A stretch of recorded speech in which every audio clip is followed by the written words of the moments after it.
compreender o que está acontecendo e os desdobramentos. O governo Bolsonaro são três núcleos que não são absolutamente conciliáveis.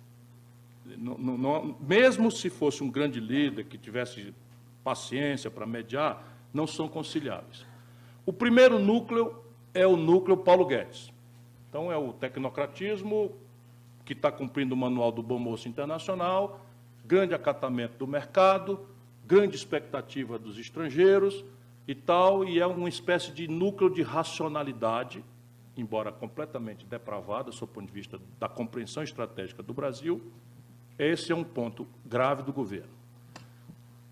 Congelar diesel, recuar da Previdência nesse, naquele outro fator, não sei o que e tal, isso tudo vai construindo uma probabilidade do Paulo Guedes não se demorar muito.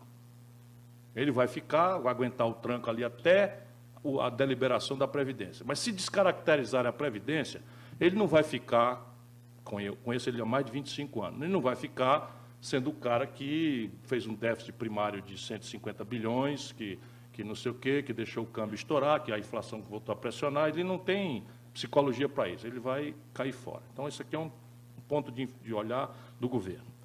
O outro lado, o outro pedaço do governo, eu acabei de dizer, vou dizer de novo, são 8 generais ministros. O Geisel, o Figueiredo e o Médici, eu sou curioso, fui atrás, não tiveram nenhum deles tantos ministros generais quanto o Bolsonaro tem.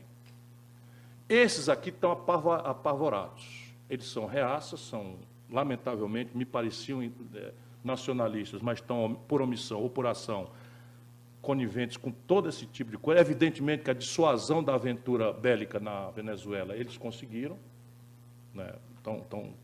Enfim, é um núcleo de racionalidade e estão muito preocupados com esse negócio, mas são todos ambiciosos a partir do Mourão e tal. Então, a dinâmica aqui é de buscar, para superar o Bolsonaro, uma tutela, com ele ou sem ele. Então, se ele não der no couro renunciar, é o Mourão, pelo menos general com general, a continência não é tão humilhante, né? O outro é capitão, e foi expulso do Exército por sedição dentro do Exército. E o terceiro é o setor Praça da Alegria. Ó, tá vendo? Vocês já riram. Então é o seguinte, é Damares, esse cara do Ministério das Relações Exteriores do Brasil, esse cara, para comer merda, não falta 2 dedos. E rasgar dinheiro falta 3. Deixa eu explicar para vocês, porque às vezes as pessoas não entendem as expressões cearenses. É porque lá no Ceará, o critério de julgar se alguém é louco ou não é se ele rasga dinheiro e come merda. Se não rasgar dinheiro e comer merda, não é doido. Está se fazendo. Então, esse daí, falta 2 dedinhos para comer merda e 3 dedos para rasgar dinheiro. É um alucinado, completo. Esse não pode continuar. Isso aqui é a 8ª economia industrial do mundo. É o ministro das Relações Exteriores. Este é uma lição, eu não quero saber o nome, porque ele vai ser o fato também, vai ser o breve, né? vai ser breve. E responde a este gozador, que eu conheço há muitos anos, é um gozador, professor Olavo de Carvalho, vou chamar de professor, né? Que abandonou por tédio o estudo ao 3º ano primário. Nenhum problema, provavelmente Aristóteles não fez a universidade. É nessa companhia que ele gosta de ser posto, então não faz mal nenhum eu colocar, mas... É um pensador, pensa que é filósofo, pensa... Mas repare, vamos lá. E nessa categoria está o ministro do Meio Ambiente. O Bolsonaro considera que a política de meio ambiente, e nisso ele é ajudado por uma fração muito boa da opinião brasileira, que, descuidada da grande questão de projeto nacional, transformou a questão ambiental numa questão identitária, como se isso fosse possível. Nós temos que introduzir a questão ambiental como premissa que perpassa toda a nossa compreensão de desenvolvimento. Senão nós caímos nessa coisa que deu no Bolsonaro. Vocês não têm ideia, o Bolsonaro tirou 80% do Acre, tirou 80% de Roraima. Tirou por quê? Porque você chega lá e esculhambar o IBAMA, esculhambar o Ministério do Meio Ambiente, é música. Por quê? Porque é uma geração que ou ela mesma ou os seus filhos que assistiram migraram do Nordeste, do Sul, porque os militares chamaram para ocupar a Amazônia. E sabe qual era a condição sine qua para a titulação da terra há 40 anos atrás, portanto, numa geração? Desmatar. Então, você quer o título da terra? Me traga aqui as fotografias que você desmatou.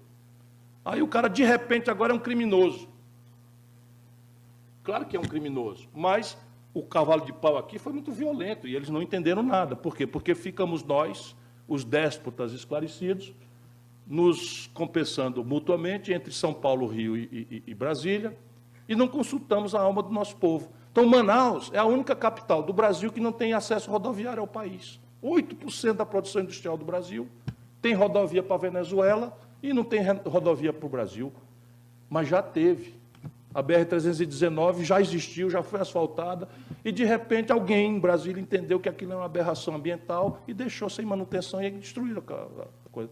A BR-163 esmaga a competição de soja, em vez do camarada sair de caminhão, com essa confusão toda que vai vir aí de novo, né? Descer de Lucas do Rio Verde, no interior do Mato Grosso, 1.500 quilômetros para desaguar em Paranaguá, rodar o Brasil todinho para passar pelo porto, pelo canal do Panamá, você com a BR-163 sai em Miritituba ou Santarém e economiza 3 semanas de frete via aquaviária e mar. Então, essas coisas a gente precisa colocar como elemento central. Esse cara está lá porque o Bolsonaro foi pressionado para não extinguir o ministério. Aí ele, ruinzinho que é, disse assim, tá bom, então eu vou trazer um vagabundo, um canalha, e vou botar aqui com a tarefa de destruir. É um vagabundo e um canalha agora por outras razões. E eu sei que ele é um vagabundo e um canalha porque o meu filho, muito doente, foi operado aqui, e eu não vou esquecer isso jamais, e no dia que ele foi desinternado, que ficou bom, correu o risco de vida, eu fui num restaurante com a mãe dele, e de repente o meu telefone começou a acender 50 vezes, e era gente me avisando do seguinte post: atenção, pessoal, o Ciro Gomes foi visto no restaurante tal, tomando um vinho, que eu não tomo vinho porque não me dou bem com bebida fermentada, de não sei quantos R$1.000, e eu pago R$1.000 para quem for lá hostilizar esse cara. Ponto. Cuidado, porque ele é esquentadinho. De fato, eu esperei, os caras não chegou nenhum, pessoa esquentadaço. E era esse cidadão que virou ministro, canalha. E também não demora, canalha. Em que processo, rapaz? Processo? Deixa para lá.